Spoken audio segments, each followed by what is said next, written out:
there is nothing that will get Democratic leaders in our state to take this threat seriously.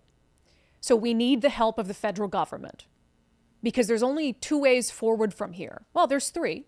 Either we allow it to just continue to happen, and we just decide that that's part of life on the West Coast, and we're just going to deal with it, and businesses have to deal with it, and citizens have to deal with it, and police have to deal with it, and federal agents have to deal with it.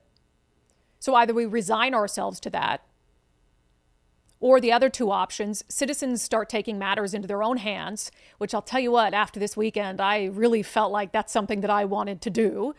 Took a couple deep breaths and thought better of it. But the last thing I want is for conservatives groups to show up and start beating the hell out of Antifa. I don't think that's going to end well for anyone. So the third option, and I think it's the only reasonable, realistic option, is that before he leaves office in 3 years, we get help from Donald Trump to finally deal with an issue that has plagued our communities for too long, is only getting worse, and is only spreading. Pretend those are the Proud Boys. And a group of Proud Boys had just been down at a federal facility, assaulted police, barricaded it, assaulted a reporter from King 5 or a reporter from The Stranger, and then went down to the federal building, lit fires in the streets, vandalized the building in the name of whatever the Proud Boys stand for. Imagine how different the conversation would be today if these were Proud Boys and not Antifa.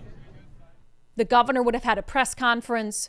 Police would have been sent in immediately. Every single one of them would have been arrested. So it wasn't just fires and vandalism that happened that night outside the federal building. I mentioned earlier, I'm fine.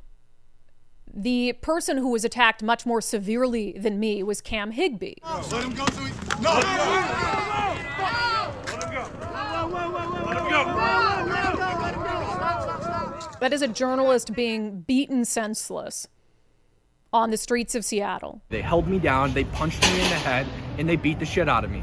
I deployed mace. I was able to regain my belongings that they knocked out of my pockets before they were able to steal them. But this is what happens when SPD refuses to intervene. They said that they were just going to let them tucker themselves out. They were lighting fires under moving vehicles, occupied vehicles that were stopped in traffic because they were blocking it. They lit several fires up and down the street. They were throwing fireworks at moving traffic.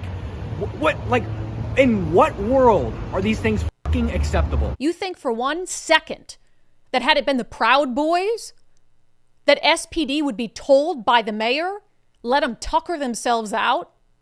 Yeah, let the right-wing extremists just tucker themselves out, lighting fires, targeting innocent civilians, assaulting journalists. You think if that was a reporter for the Seattle Times or King 5 News that was beaten so hard that someone's fist print was left in his helmet, that he woke up the next day with a bloody nose, found out after he went to the hospital that he had a concussion?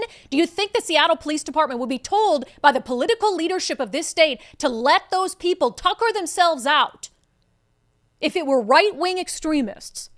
Not for 1 second. Not for 1 second. And that's the problem.